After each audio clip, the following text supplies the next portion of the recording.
Welcome. This is a talk tonight on December 16th from Paul C. Muir. The name of the talk is, Are the Illuminati the Most Abused People on the Planet? This is a talk that will replace the one that was planned. 2012 and beyond is at the end of the Illuminati power source, the rapture, caused by new energies of space. So welcome, Paul. We look forward to hearing your talk. Thank you. Thank you very much, Susan. Thank you. So I suppose I'd better start by talking about the reason why I changed the talk, and it came to me in the woods this week. I was walking my dogs, and I was thinking about this talk and why I couldn't put it together. The 2012 and beyond is the end of the Illuminati power source. And I realized that the framework that I put together for that talk was pretty abusive to the Illuminati, and it was actually based on a wrong type of thinking. We have a number of New Age people who are attacking the Illuminati, but it lacks the actual wisdom of the true effects of how the Earth is functioning at the moment. At the time, I was thinking, are the Illuminati the most abused people on the planet? Lightning struck around me. My dogs were frightened. The following day, the lightning had taken out the university bollards, so I couldn't get into the university where I work. It had glitched my computer, so it wouldn't start. And so the whole of the group have had their effects with the electromagnetic field of the Earth. One of our members, Susan, who's just introduced, had a home struck by lightning as well. So, are we onto something? Probably yes. Was it? It was a very strange effect when, as soon as the thought came into my mind, there was no sign of lightning, and it just broke out all over the place. So, are the Illuminati the most abused people on the planet? What is coming? How this thing is going to change? So I need to go through some background information about the research and some of the things and concepts that I'll be talking about today. So I really need to start with the... And so I want to talk about the research, as I was just saying. I've already covered in principles the healing circle and how people will how they use those healing circles and the energy, and how the energy fires out the tips of the stones and stuff like that in those previous talks that we've had. So what do the other megalithic sites do? I can't lay claim to knowing what all of them do, but I wanted to just talk about the megalithic sites because these are field effects. These are energy centers, and the ancients knew them because the Earth was rotating faster. There was a higher energetic effect on the Earth field, and so they knew something. Obviously, these megaliths now functioned under different things. We know about the seed of plenty, where you can put seeds in rock chambers and they produce more corn. They're healthier plants. The yield is quicker. The growth rate is quicker. So there's Dorset. They were excavating some ringed circle henges, and here's a quote from Dorset Ancestors, Ancestry, and Archaeological Forum, and they're talking about the interiors of the circles are typically flat or slightly concaved, hinting that one or two may have been ponds storing rainwater for short periods, but the functions of the others remain completely unknown. Of some significance, however, has been the observation that trees established in some of the circles have grown larger than the same species elsewhere. And so now now we're building a picture, or at least there's multiple points of data, with the seed of plenty, trees growing larger. And so we have to say that this magnetics is, and these sites had various function. And so what I want to do is I want to talk about a concept called deviant burials. Now, the deviant burial. Deviant burials, all they are is they deviate from anything that we can understand. I'll post up some publications on that when I produce the video. But basically, what happens in these deviant burials, there's some very odd way that they buried, but the one that was of great interest to me was the decapitation. And what happened is after death, not prior to death, after death the head was decapitated and separated from the body. In fact, a number of these heads were buried in the ditches in these henges, and I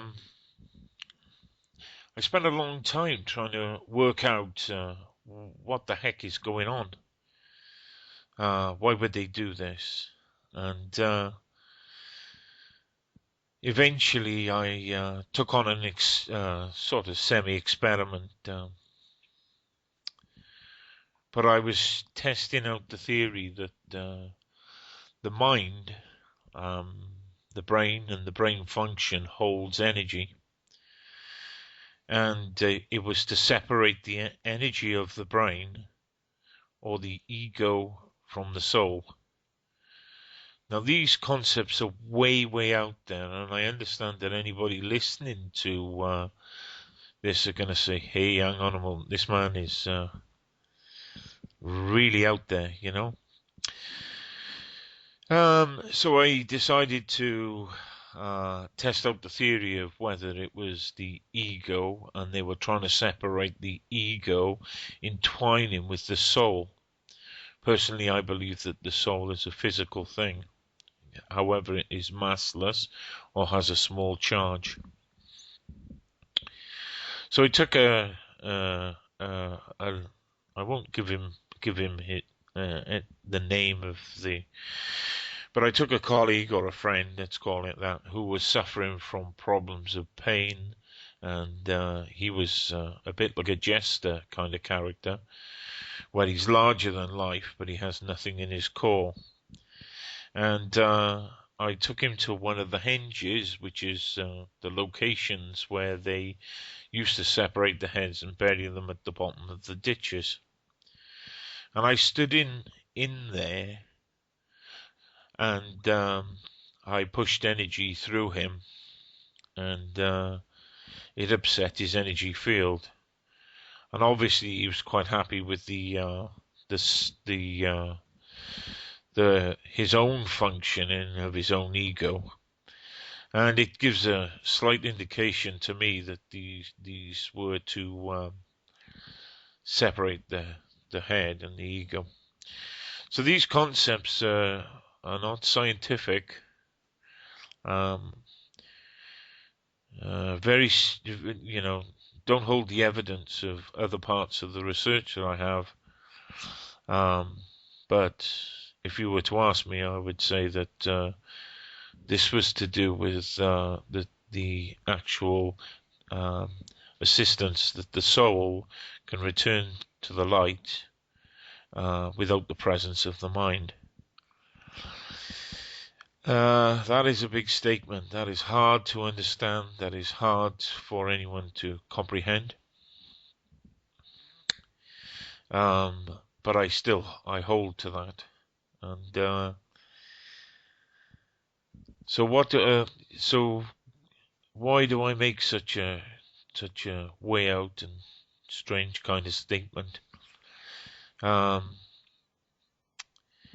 In about 2004, we were photographing certain events at what I would class as the burial mounds, or what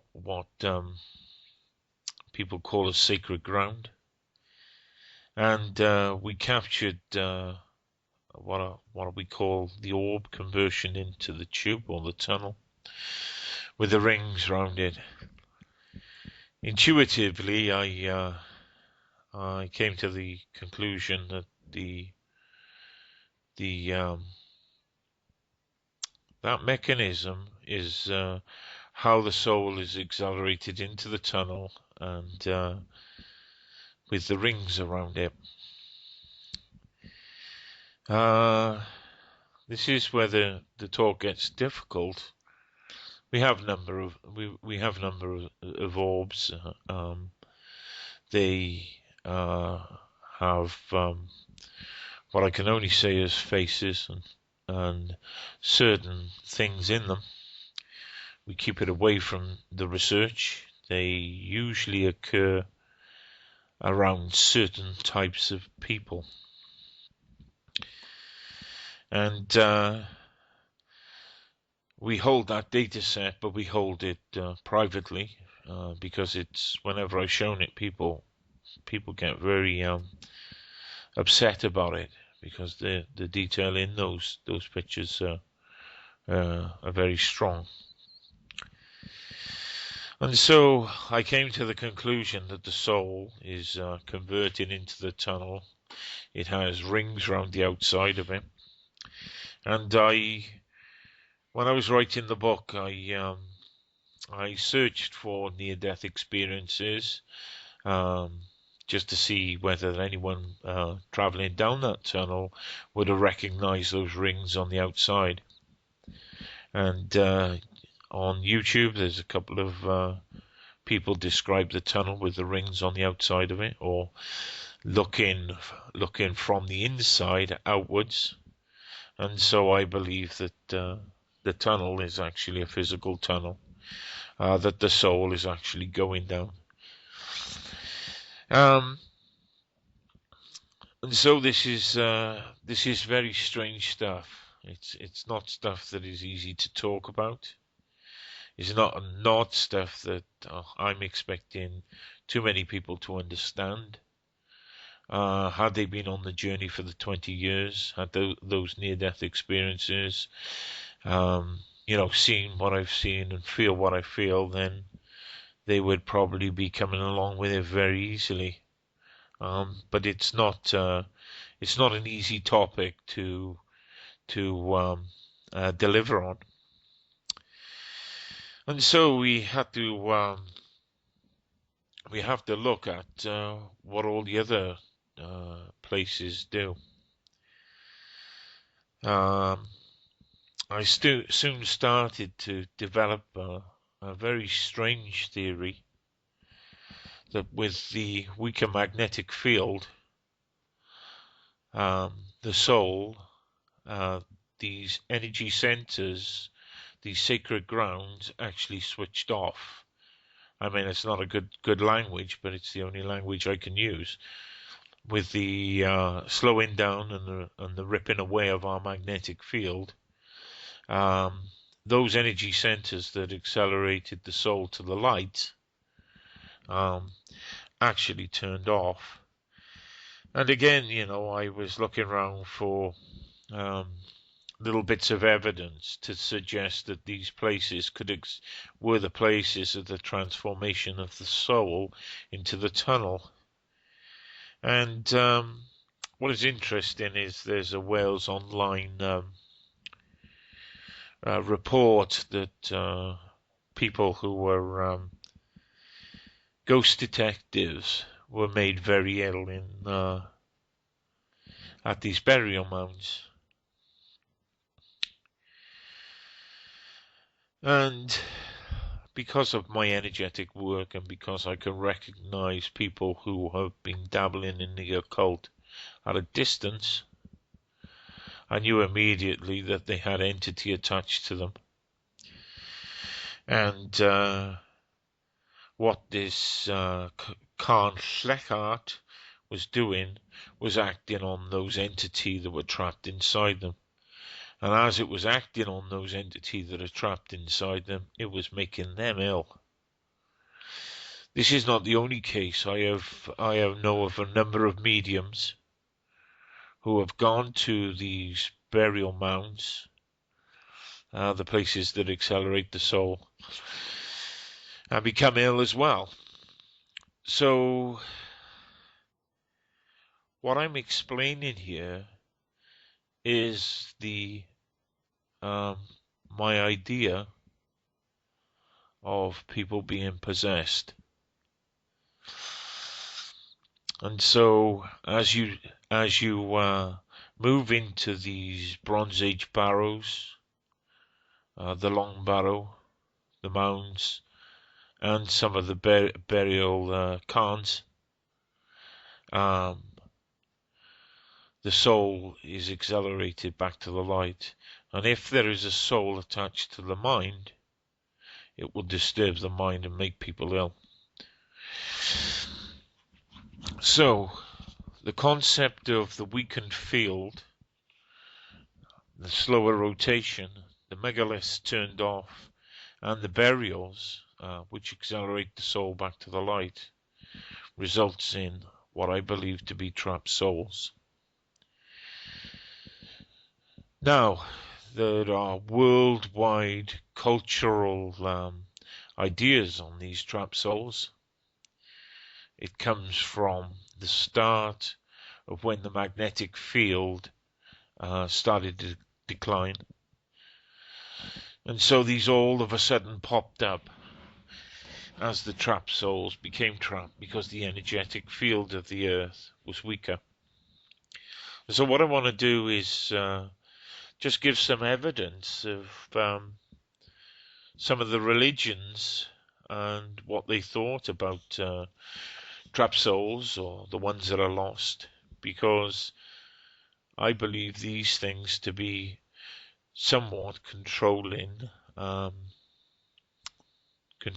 mankind. But it's a dual process. So in Buddhism or Taoism, in the Taoist religion, there are hungry ghosts of people that did not find everything they need to survive in their afterlife. If a ghost passed on it but does not have enough food or water, shelter, etc., it will come back into the world of the living to feed on the living. They will scare you, and they will feed on your energy and fear. And so they have the necessity to feed on fear. That Buddhism probably was 1000 BC. Its earliest starts. It's one of the oldest religions, which timing is perfect for the loss of the magnetic field. We've already talked about the Kali Yuga, the age of the demon, or the male demon. And so, you know, your Buddhists, the Hindus, all have a belief that there are trapped souls. And the Kali Yuga is the male demon age. And of course, it's quite simply just the electromagnetic field of the Earth weakened, and all these sites turned off. There are other, more Christian beliefs and whatever. Demonic possession is held by many. This is a quote from Wikipedia. Demonic possession is held by many belief systems to be the control of an individual by malevolent supernatural beings. Descriptions of demonic possession often includes the raised memories, personality, convulsion, fits, fainting, as if one were dying. And there are, a number of sites that you can see this. And again, in putting this talk together, it was not easy. It's not easy. It isn't easy even giving it. And so, this demonic possession is sort of looked over by everybody. We don't believe in people can actually be physically possessed anymore. There's a phenomenon called spiritual possession. It's a paranormal, and hence again your paranormal investigators ill at that site.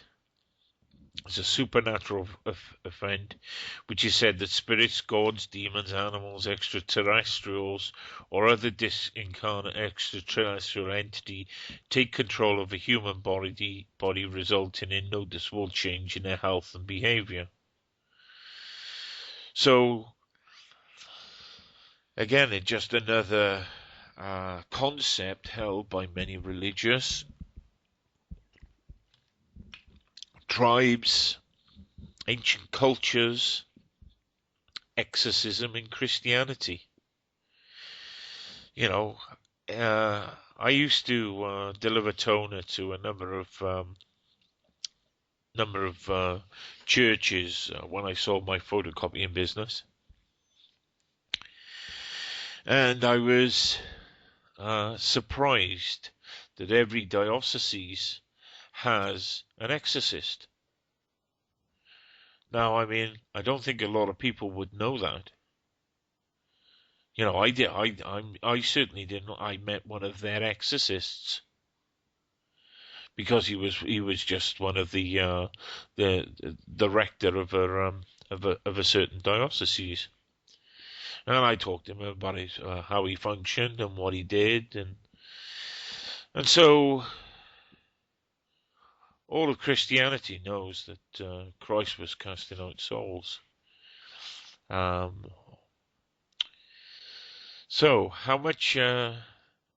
So if we have this concept of these souls being lost because of a magnetic field, what effect do they have on humanity? What sort of control have they put on humanity? And so I pose a couple of questions that to the listener. What life and action lead to the soul getting lost in the spirit world, thus becoming a hungry ghost?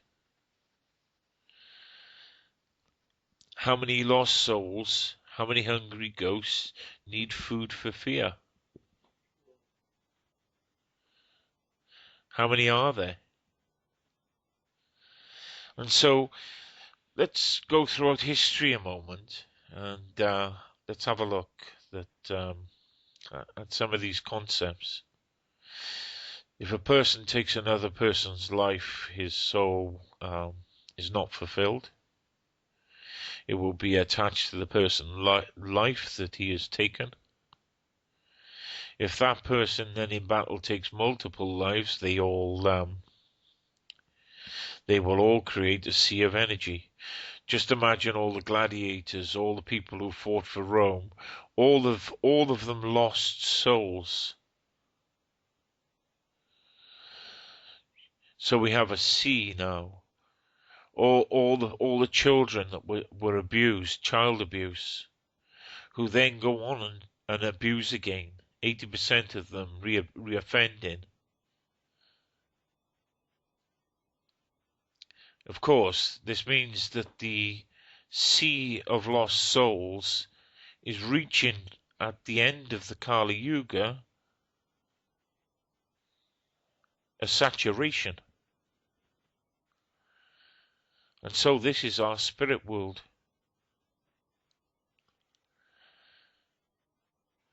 And so this is my next question to all the people who are in contact with this spirit world. How can anyone connect to the divine with so many hungry ghosts? If you take into consideration how many of these will be trapped in their own pain and suffering, reluctant to go back to the light.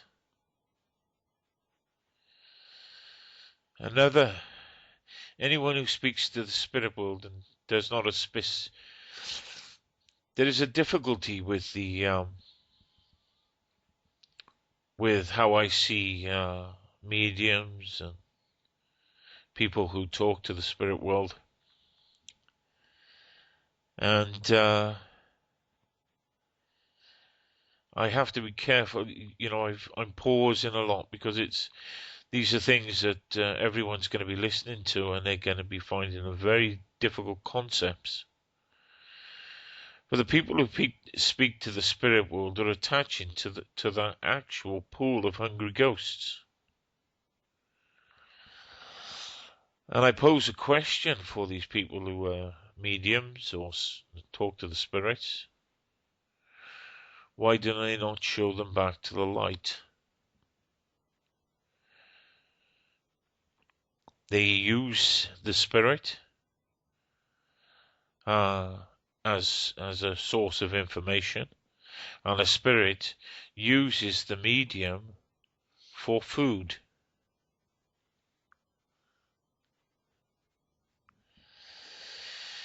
So you have to ask yourself, why would anyone surrender their life's purpose to a church or government, the Illuminati, the New Age movement, and finally the driving force behind all these paradigms of the spirit world?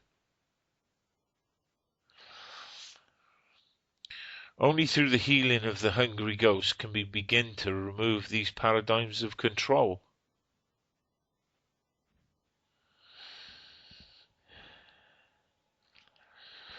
Again, it's the Illuminati are just looking for personal power. The medium is looking for personal power. The ghost is looking for fear. The hungry ghost, the lost soul. And so we must begin to remove all these trapped souls. I know these are difficult concepts, and I am struggling with this talk tonight because it's just such a difficult thing for me to put over. And so I'd like to just take this along a little bit and suggest to you some influential figures and leaders who I believe to be possessed.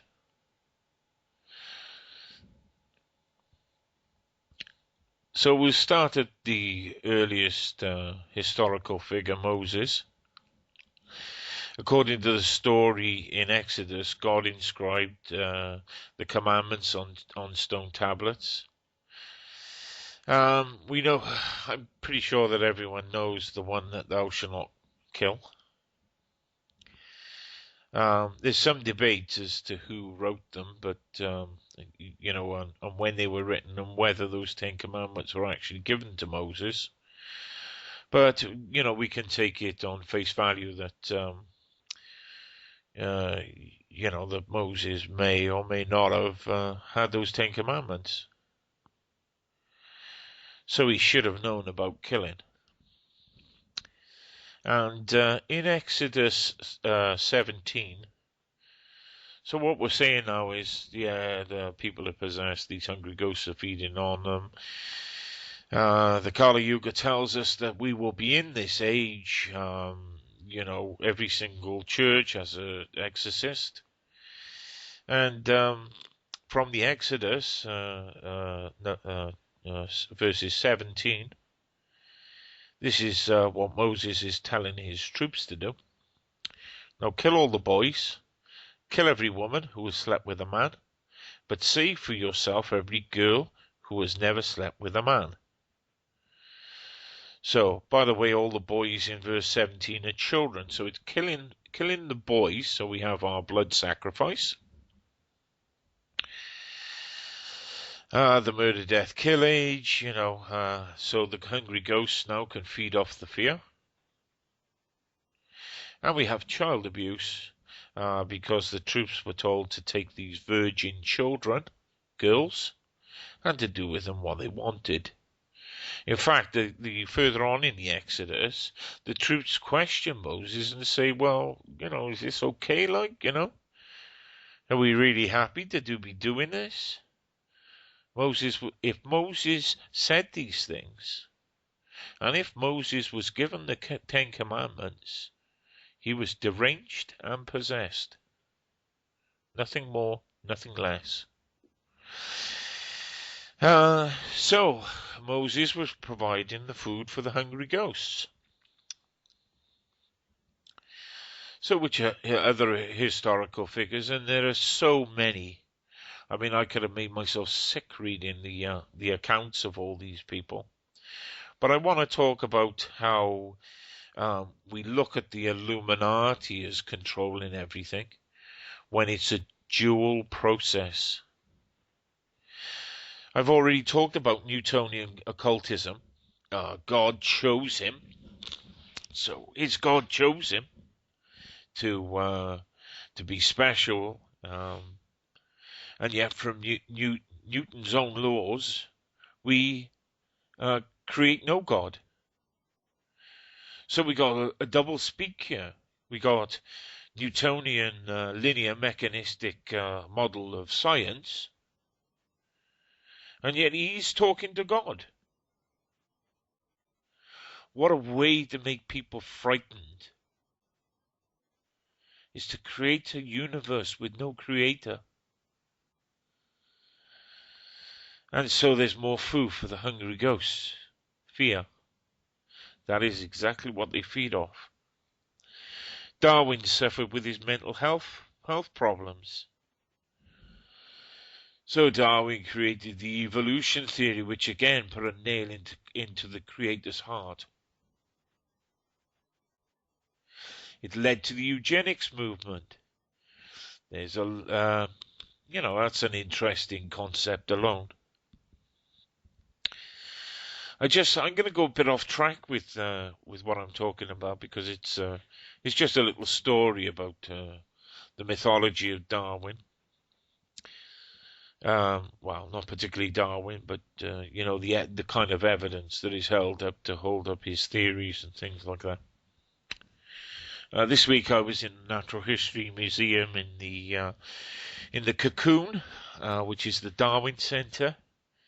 And I sat down for 5 minutes to have a look at a peer-reviewed paper on orchids. There are two types of orchid.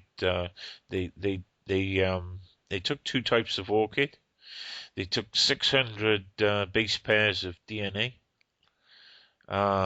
They did a comparison and contrast on those base pairs of DNA. And so this is now their evidence that they've got a little video screen talking about this, and they found that there were no differences in the DNA. And so they increased that study, which any good scientist would, to another 1,000 base pairs, and they found no differences. And even though the plants were easy to identify, the orchids, by their flowers, were very easy to observe as different. They didn't find any DNA, and so at the end of the video, the woman had said, "Well, of course, we suddenly came up with the reason why." And I was sitting there thinking, well, this is going to be interesting now. And she published the paper on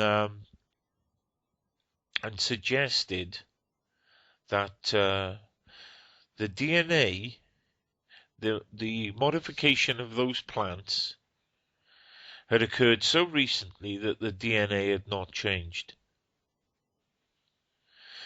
So there are people now that are upholding the mythology that Darwin produced. We believe that the DNA causes all this change in species, and yet you're suggesting that the plants change prior to the DNA changing. And so it's again, we have this double speak of the Illuminati science. But in real terms, this is driven by schizophrenia or possession. Now, whether that woman is just upholding the system that has already been laid down,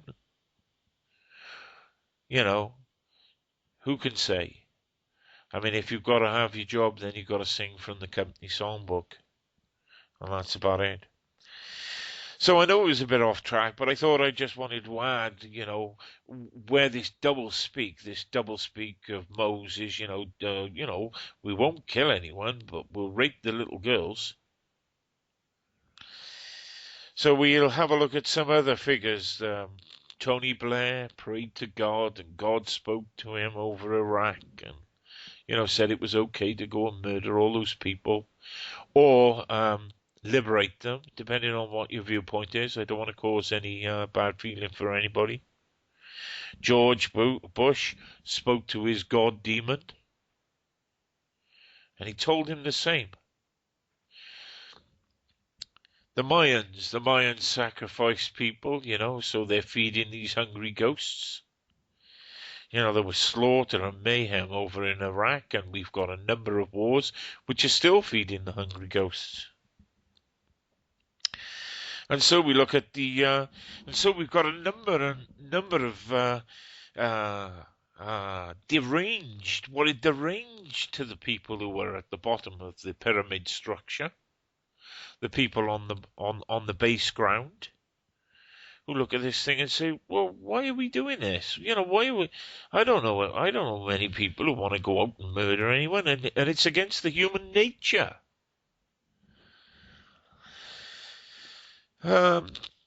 It's just so strange. And so we have the New Age movement.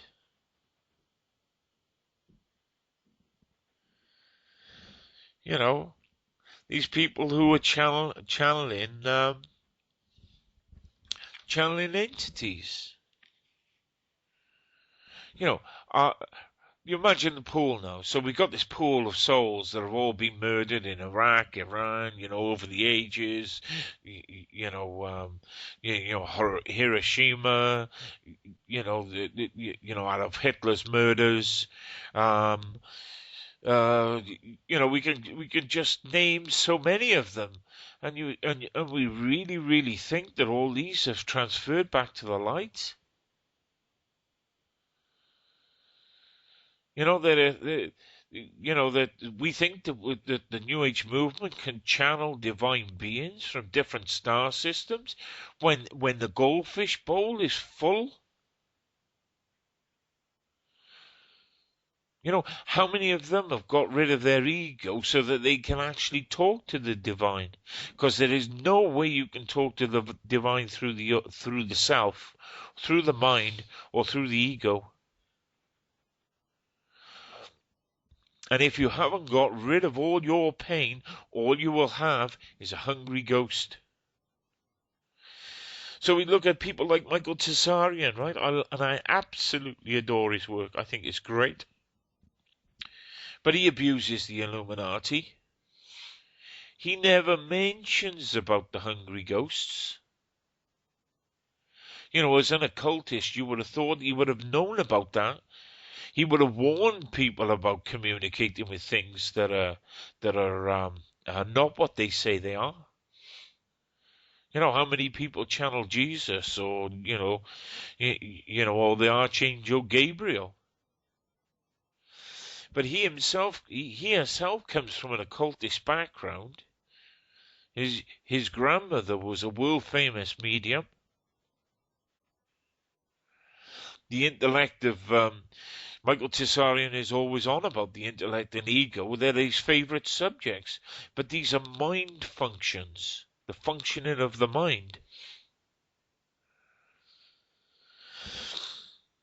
And so we just come on to a number of New Age people. When I was younger, I was probably in my 18 or 19, maybe 20s, and David Icke had a mental breakdown on television. And I used to like David Icke because he did some of the kids programs and Newsreader and whatever. But he came out and he actually said that he was the Son of God or the Messiah. He said that you had to wear purple shell suits. What I remember of it, it's so long ago. And we'll have a look at David Icke, and we say, right, well, David Icke is a well-balanced man, and so and so, and whatever. But recently, he's been people very close to him have embezzled a lot of money. I think that he was very upset about it, and quite rightly.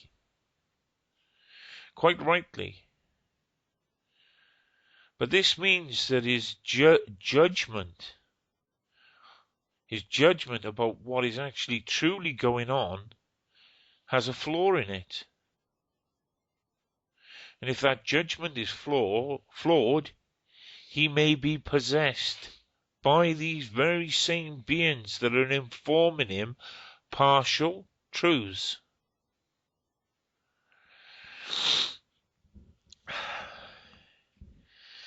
There are other people who channel the 35,000-year-old beings called Ramtha, Jay-Z Knight, but it's a massive money-making organization. You stay on a farm and it's $1,000, $1,500. You have to understand the nature of these people. If they have pain, then only beings that are in pain can attach to them. And so what we have to be, if we are going to enter into talking to the spirit world, which I would suggest is a folly, I would say that it is the duty of anybody who can communicate with that spirit world to send them back to the light. That is their duty. I'll put this to anyone who's ever lost a child. You imagine a child in a supermarket or whatever, you would expect somebody to return it back to its mother. You would expect it to be returned back to the source where it's come from, the place where it's supposed to be, not use it for information.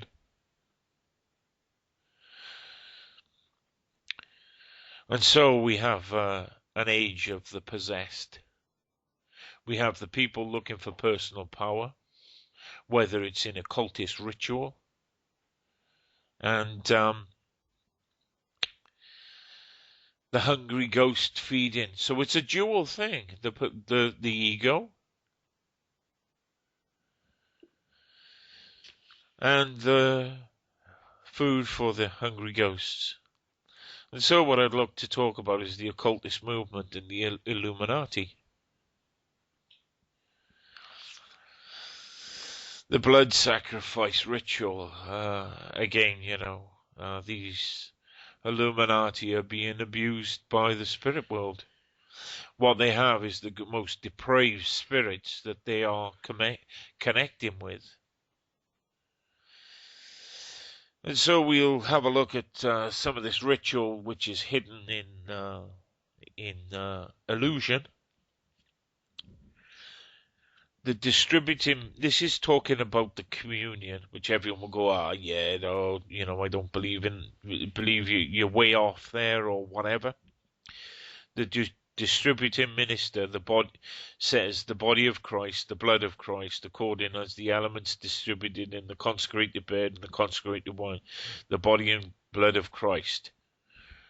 What the hell are we doing eating Christ, a ritual of eating Christ's flesh?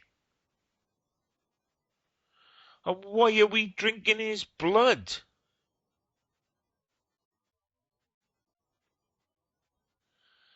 What on earth is that about? We've all been punished. There's this hateful God, the fire and brimstone of the Baptist Church. We have been misled. Another blood ritual, blood sacrifice, is circumcision. Global estimates by the World Health Organization suggest 30% of males are circumcised, of 68% are Muslim. This is a little quote from Wikipedia. Williams, 2003, argues that human attitudes towards pain that animals experience may not be based on speciesism, developing an analogy between attitudes towards the pain pigs endure while having their tails docked and our cultural indifference to the pain that the male human infants experience while being circumcised. We wouldn't be allowed. It's illegal to dock dogs' tails in Britain.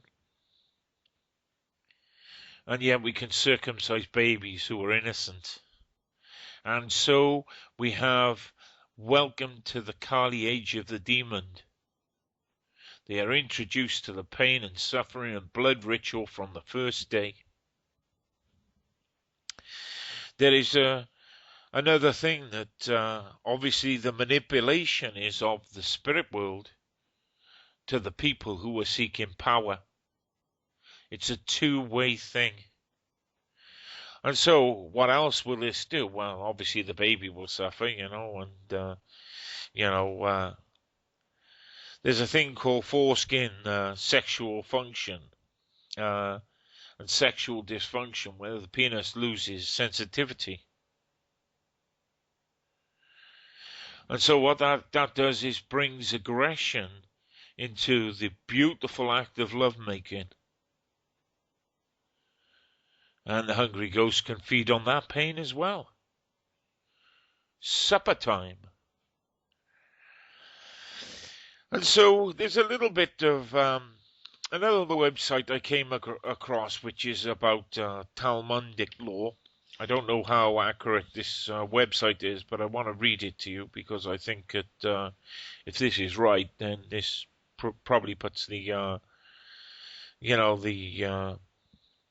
insanity into perspective. Orthodox Judaism prescribes circumcision as a religious ritual. Again, the ritual that we see all over the place, to be performed according to strict Talmudic laws. According to those laws, the man who circumcised the infant, the mohel, must suck the infant's bleeding penis with his mouth. And so we've got now the mohel, who is the religious figure who performs the circumcision, sucking the baby's penis while it's bleeding after circumcision. If that is true, that is insane. It is perverse, it is insane, and nothing can of a God other than the demonic God of the all-seeing eye makes any sense. The wrong God. And so this week I downloaded a Freemason document. It's an actual original document that the Knight of Kadosh, which is the 30-degree Mason. Its front page states each copy must be numbered and headed to Bro. That is delivered and signed by the Grand Master of the Areopagus. Contained within that document are just descriptions of what is required for your initiation, just to describe it. You know, it must be in red decor. Either way, the throne of the wise is on the east. Now, the east is very important because it links into another occultist, the Grand Grandpire and the preceptor to the sides of the entrance. Near the throne there is a rectangular urn holding 3 skulls. People's skulls? Oh, interesting. Covered by a tiara, a crown of laurel, covered by a black veil. In front is a bust covered by a palm laurel, also veiled. On the altar, the Bible is open on Revelations 1:1. And that document I'll make freely available to anybody who wants to have a look at it. I may put it up onto one of those file sharing things.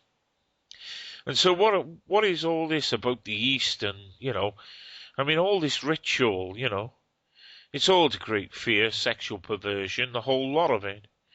So the OTO, or the Order of the Temple of the East, or the Order of Oriental Templars, is an international fraternity, a religious organization found at the beginning of the 20th century.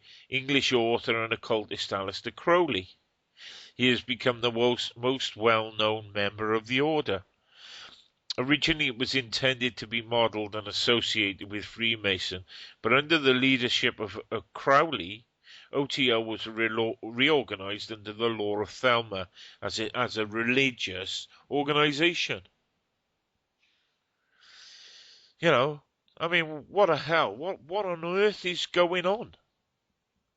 Thelma is a spiritual philosophy, referred by some as a religion, that was developed by the 20th century British writer and ceremonial magician Aleister Crowley.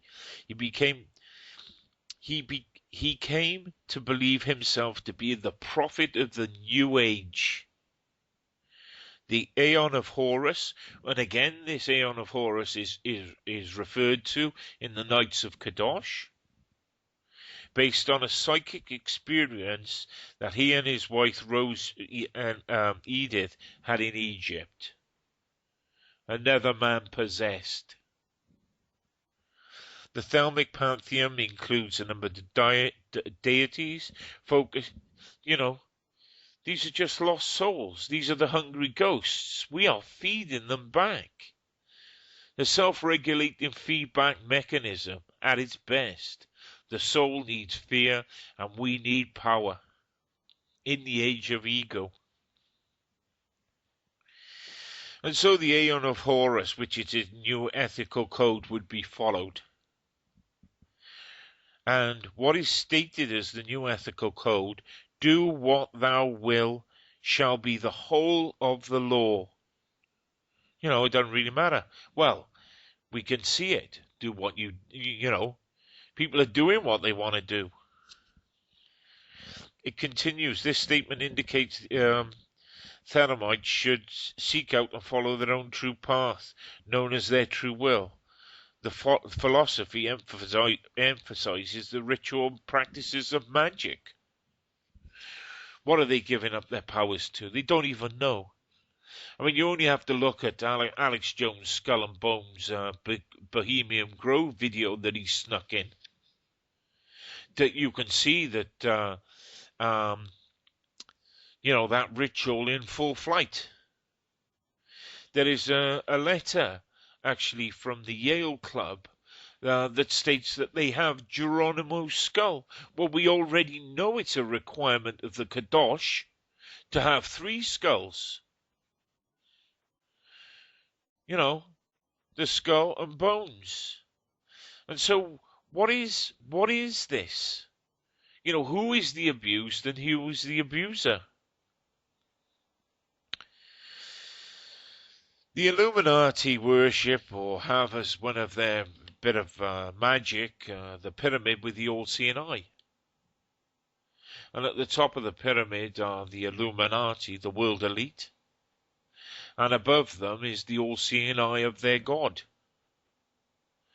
but it's the god of the demon of possession, the hungry ghost. And if you get, and as you get to the top, you're going to have the most depraved demons feeding on the fear of these people. And so we have the abused Illuminati. They don't even know it.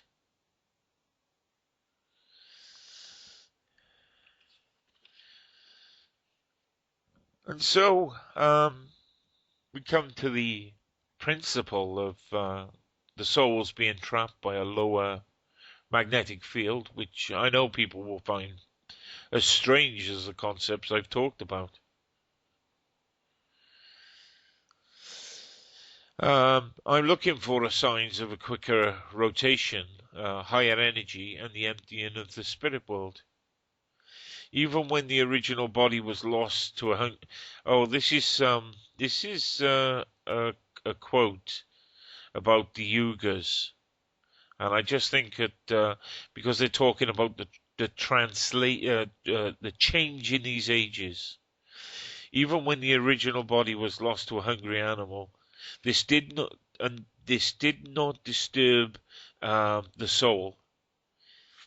It will only end in the Deepak Yuga and into the Kali Yuga that this completeness of culture and natural expression of the soul will be lost, and the division between the inner and outer will become a great barrier, it is predicted. So what it's saying is that even if an animal took you in the other Yuga, the Yuga that led into the Kali Yuga, the soul wouldn't become trapped, but it becomes trapped in the Kali Yuga. The Bhagavad Gita mentions their purposes as being to rejuvenate Dharma and vanish. It's talking about beings that come back to the earth, either in an incarnate state or a carnate state, and vanish negative forces, the forces of evil that threaten Dharma. Also to display his divine nature in front of the condition of the fallen souls. And so these fallen souls are throughout all things. The Hopi, at the end of this age that we are currently in, and I believe that it is very, very close to us at the moment, believe that it will be the end of the channel. And of course, I believe the same thing.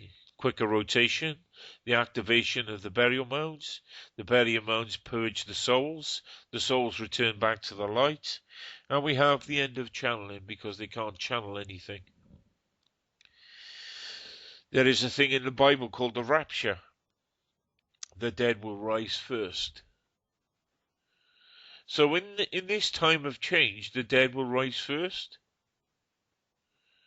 So it's not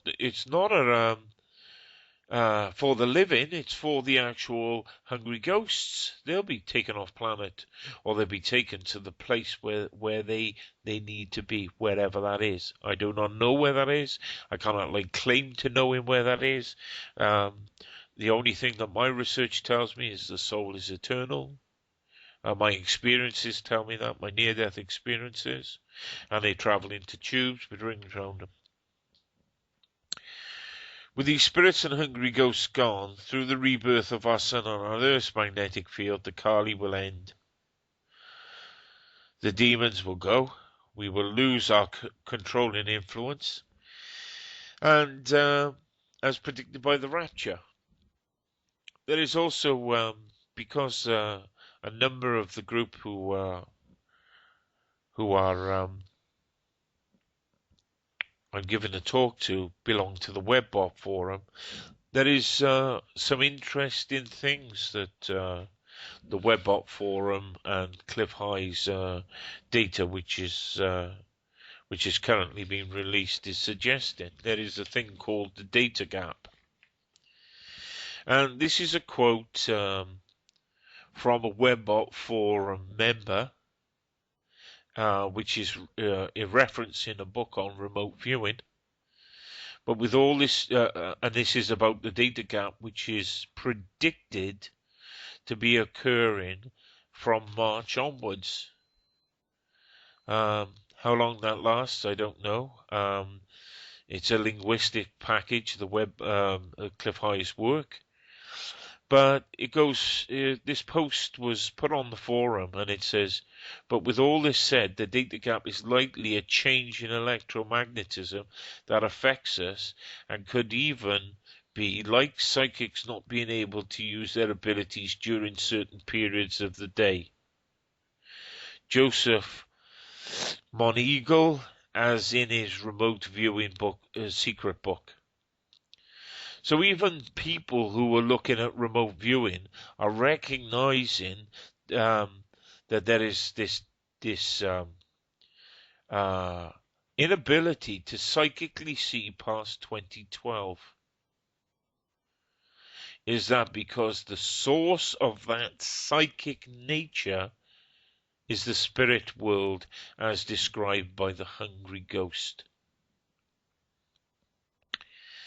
And so there's I finalized this talk with are the Illuminati the most abused people on the planet?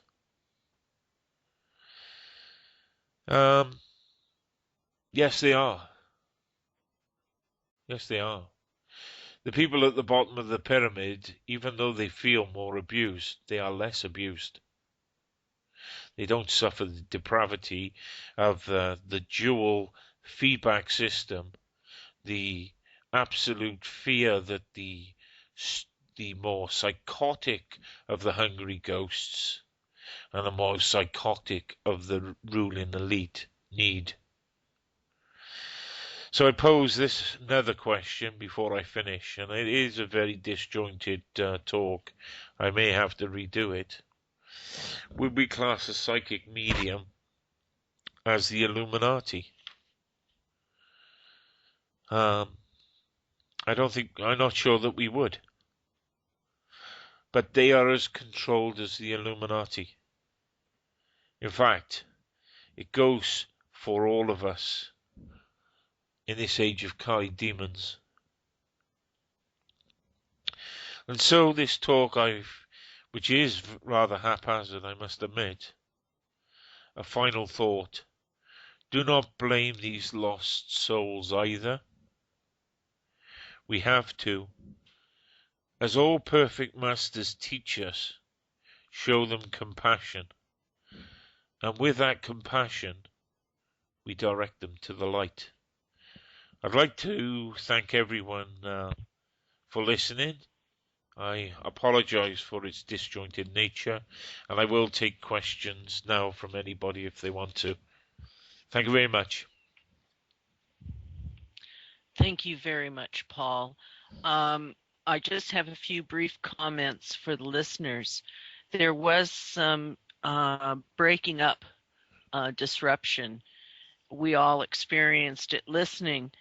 And that is due to Paul's energy, especially when it rises up to a certain level. Lights will flicker. There's disruption on the Skype channels. And so we apologized for that, but I think enough came through that it isn't a problem. It certainly is a manifestation of the kind of energy that he's able to tap into. So I think that's important. We acknowledge that. It's really important, I think, and you've challenged us, Paul, about moving towards a more compassionate perspective with the Illuminati. And I just want to make this clear. That doesn't mean any of us in any way, shape, or form excuse anything that they do. I want to be very clear about that. And I know you are very clear about that, especially what you said tonight. Yeah. Wow. But I mean, one of the things... can I just add something there? Yes. These people are sick. Yes. And if you imagine as a concept a group of sick children, because they are like children as well. Let's say Mm. that they're terminally ill in a cancer ward. How many of us wouldn't show them compassion if they were children who were sick? And the Illuminati, all they are is sick children. That's very true, Paul. You know, That's they very it, true. so we have to show them compassion. It doesn't mean to say that, so many people are abusing the Illuminati whilst they're possessed. Hmm. Hmm. Hmm. So Yes. I mean, it's like they're equally as bad. They're just shifting Hmm. along a different paradigm. Yeah. Well, So one of the things that I go ahead. Go ahead. were there any questions that I was? Were there any questions to be asked or? Well, a c there was a couple questions that arose in Yeah, some discussions we had, right. and that is these um some people speak with what they term as guides or angels, saying that they actually receive life enhancing, ego and fear reducing messages. Well, who are these beings? And if they're trapped in the spirit world, but they're able to help us, what do you make of that, Paul? Um, I think it's about the individual. I think you have to be detached from your ego. Otherwise, you Mm-hmm. will attract things into you that will all. You see, these beings or trap souls, they massage your ego, and you have to be absolutely free of any ego. You have to basically um, uh, be like a perfect master if you're going to channel through uh, the pond of trapped souls or lost Mm-hmm. ones. Um, Mm-hmm. so I would give you an example of the kind of perfect masters that I would, and again, because I haven't done a great amount of research, but I'll give you the type of people that they should reflect. I Okay. suggest that they would be people like Bill Cooper, who was murdered.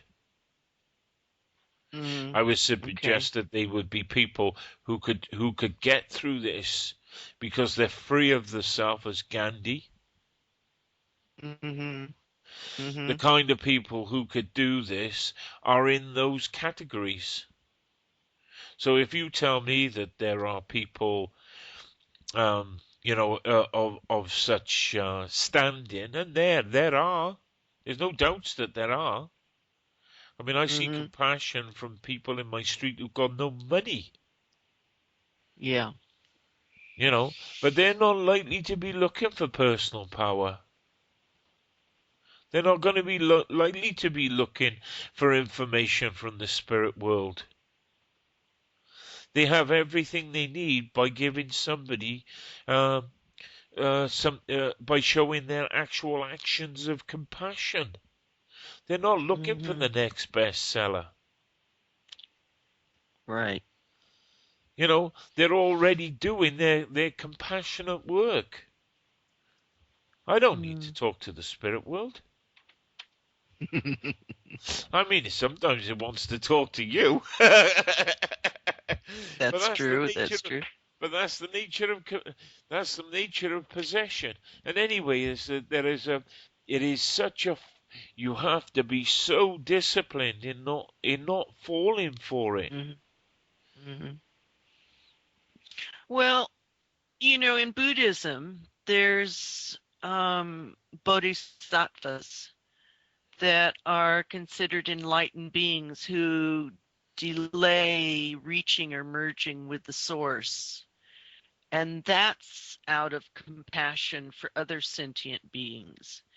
And bodhisattvas can be incarnate like the people on your street, Yeah.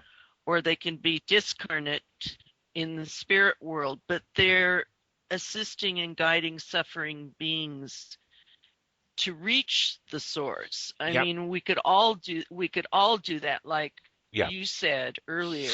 Well, It is our duty to direct them to the light. it's a duty. So I was just curious Go on. what your thoughts are on this. I'm just curious what your thoughts are. You see, this is the thing that perplexed me all the years, is the mediums don't show them to the light. I mean, it's perplexing. I mean, it's like, I don't understand why they want to use them and not show them back to the place where they're supposed to be. Maybe, it's like so strange to me. The core of my work, the absolute essential part of my energy work, is showing the lost ones back to the light. This has been done on many, many occasions. I have no evidence for it. I can talk about it. I can tell you how many. I can tell you about the love that you return when you return them.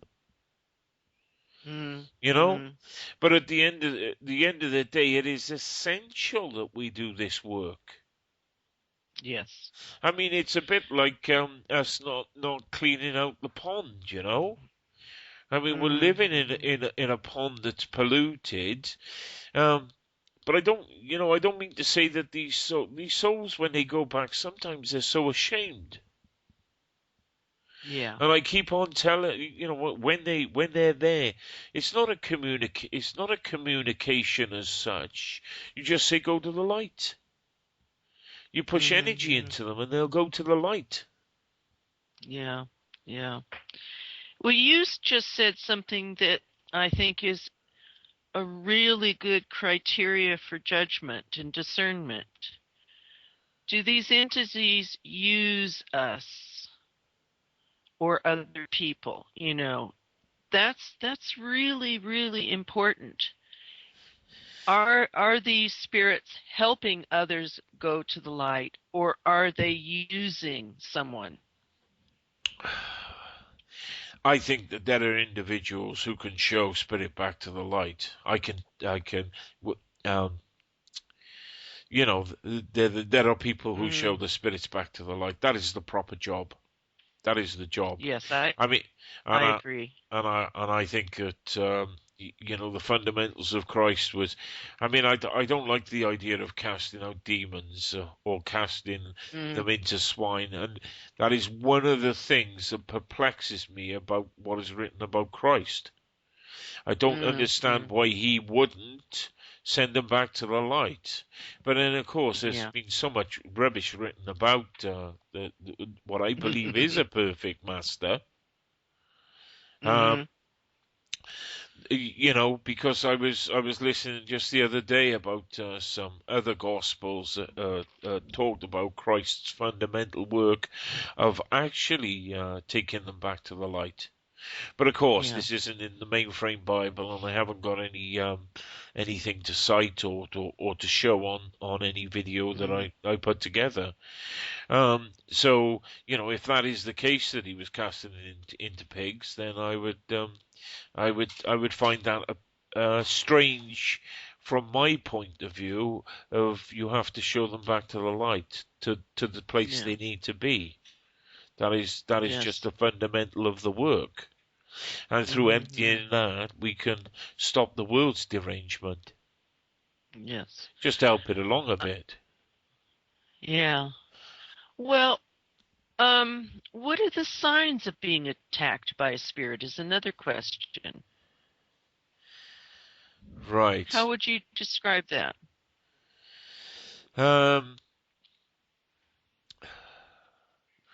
Well, I think that you end up doing things that you set out not to do, and you end up doing them.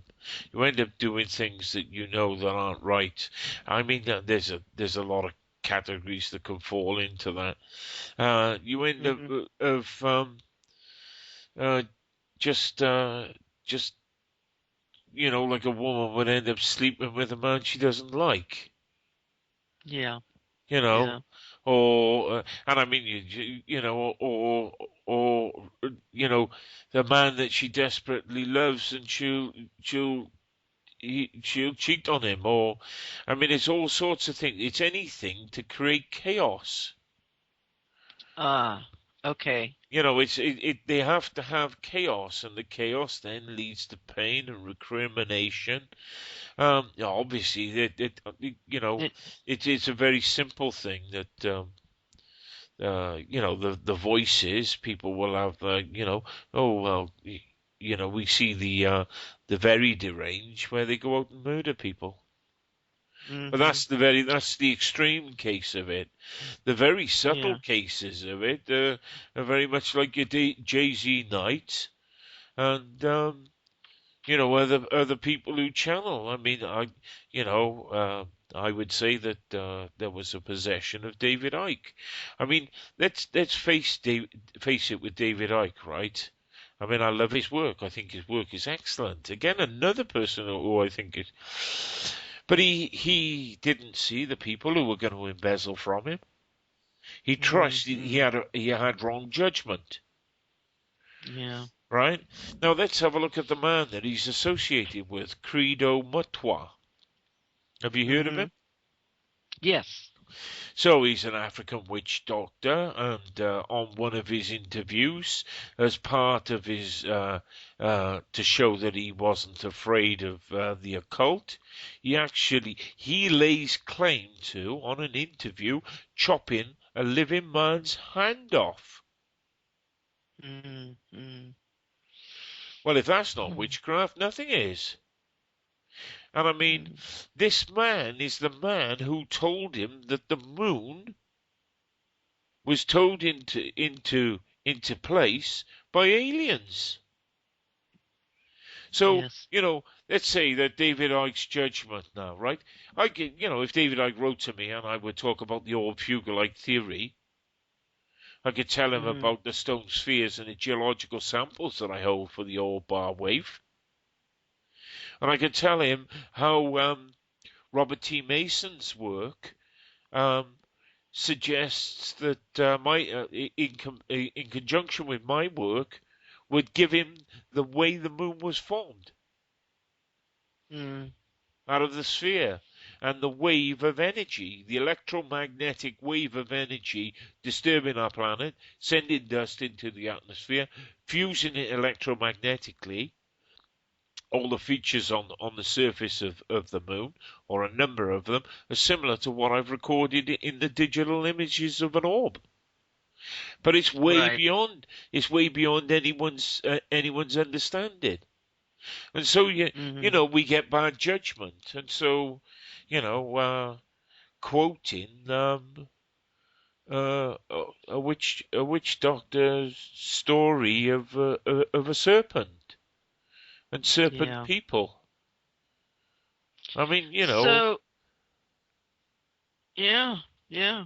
So bad judgment, chaos, doing things that go against your inner knowing, like yeah, you said, cheating on someone even though you love, creation of fear.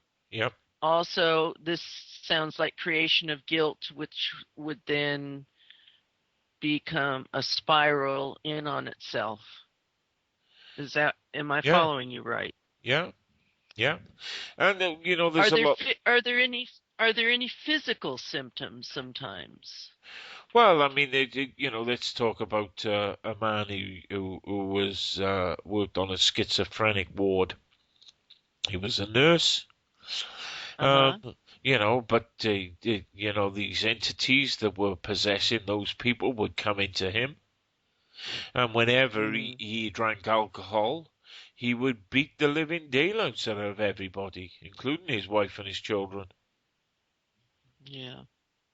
Yeah. So as soon as he loses control, the entity takes control. So as soon as you Mhm. become open and alcohol opens you, drugs open you, they take control. Yeah. So do you think our so-called evil thoughts are not of our own making? Or do you think that we're being interfered with and fed these thoughts, sort of whispered to us in the shadows? Yes, I mean we are fed a lot of the things of where did that thought come from, and everybody must have had that. Where they're standing there and they're saying, "Oh, where's that come from?" Because it doesn't even sound like Mm-hmm. you. And I bet you Yeah. everybody has had that, where something comes into your mind, you're thinking, God, that's not me. Mm, mm, You know, mm. and that's it. And so it's subtly fed in. Yeah. But I also think that it's gotten to the point where a lot of people don't even know who me is anymore. That's right. Well, I mean, with the amount of conditioning, I mean, these religious practices, which is nothing more than the Church of the Antichrist. I mean, they're just it's just a deranged, fed television. The PlayStation is feeding us with oh, it's okay to kill millions of people. Yeah, Mm, do you know mm, what I mean? Our children mm. are just do you know what I mean? I mean, we just Yeah. made deranged. And, the more psychotic the controlling elite are, the more they want the basis of it. But the actual Mm-hmm. bases of it are not as bad as the upper echelons of it. Yeah. Yeah. One Because of the things, yeah, go on. go ahead, go Yeah. ahead. Well, I was going to say one of the things that I see the higher up it goes is there's a gradual lack of empathy the higher up you go. Yeah. And empathy, compassion are one of the most, probably the central thing of being a human being. So the higher up you go and the more you lose compassion and empathy, Yeah. the more detached you are from your humanity and the more open to possession you become. Is that what is that true, or do you differ from that? Your thoughts differ from that? Um, I think that anybody, any place, any time, is susceptible to.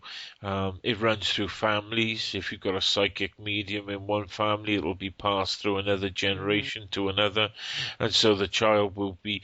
Schizophrenia runs in families. It runs in families, and they say, "Oh, they're looking for a gene." It's another one Mm-hmm. of those double. The mother gives birth to the child who's already got two souls in him. Mm-hmm. Mm-hmm. So these things, you know, you know, how on earth would a child know that there were two souls in one body? If it was in there Mm-hmm. from its birth, delivered by Mm-hmm. the mother who was dabbling in the occult, and I know that Mm-hmm. from first-hand experience. I know Yeah. that from Yeah. a healing that I was doing. Mm-hmm. Well, um, in regards to, these thoughts, is it enough just to say, well, I'm not capable of these thoughts? That is, if we catch the fact that we're having these thoughts and have Well, enough sense to but even it, question it, it. I mean, is it enough to say I'm not capable? Would that banish them? um, that is what knowing thyself is about. Yes, yes. And you have to understand yourself properly. These things will come in and go and pluck on your heartstrings and cause you problems. But they're not like a possession. They're like traveling from person to person to see what food they can get. I mean, Mm-hmm. we can't really blame them. You can say, oh, well, let's kill all the mosquitoes because they want to feed on blood. Mm-hmm. It's only what Mm-hmm. they have to do. And Yes. as humans we should be assisting, and this is the mediums should know better. Yes. They have the gift to communicate with this world. Send them back. Don't get your £40 a time, reading someone's future or someone giving you information. Send them back. Yeah. But of course, it's like that woman who published that paper in the Darwin Centre. She's got to publish something, and these mediums need their money to pay their mortgage. Yes. Yes. Yes. But these days are over. This is coming to an end. Yeah. This Kali age is coming to an end, and that's it. Yeah. And so yes. Are there any other questions? Yes, I've got one last question. All right, then we'll because it's run on a bit, hasn't it? Yeah, go on. Yes, one last question. You receive messages or knowings, and how do you know that they're pure? What discernment do you use? How do these messages come to you? Anything that tells me what to do. Anything that uses words, great amount of words, I generally dispel. Yeah. My life is mine to lead. Nothing should be telling me what to do. Funny enough, I heard something in the woods today, so I suppose that I'll add that. I was singing a song. I think it's called "Freak," and it goes, "What the hell am I doing here? I don't belong here." Have you heard it? I am a freak. I am. It goes something like that. Anyway, and I was just whistling it or whatever, and then I just sat down and I was thinking, what the hell am I doing here? This place is like evil, evil is like a portion in blame, but it is the age we're in, all right? So that the souls, it's a low magnetic field. We know that magnetic fields causes mental health problems anyway, so along with all this, we got to put up with this age. Yeah. So I heard as a response to what the hell am I doing? I'm a creeper. I don't belong here, right? So the words were, I don't belong here. I was singing in my mind. Right. I heard, yes, you do. Now, is that me just answering a question? I didn't hear it as in I can hear you through my headphones. Right. But it wasn't telling it, all right, it was telling me, yes, you do. I don't belong here. I don't feel as though I belong here. I feel like a freak. But then I wouldn't want to feel like the Illuminati anyway. Because I am happy in my freakiness. Do you know what I mean? Yes. I want to. Yes. If they're sane and they are bowing down to the all-seeing eye, and all-seeing eye is as abusive to them as they are to everybody else, then if that's God, I'm going to become an atheist. Do you know what I mean? And obviously, it isn't. It's a serious thing. Yes.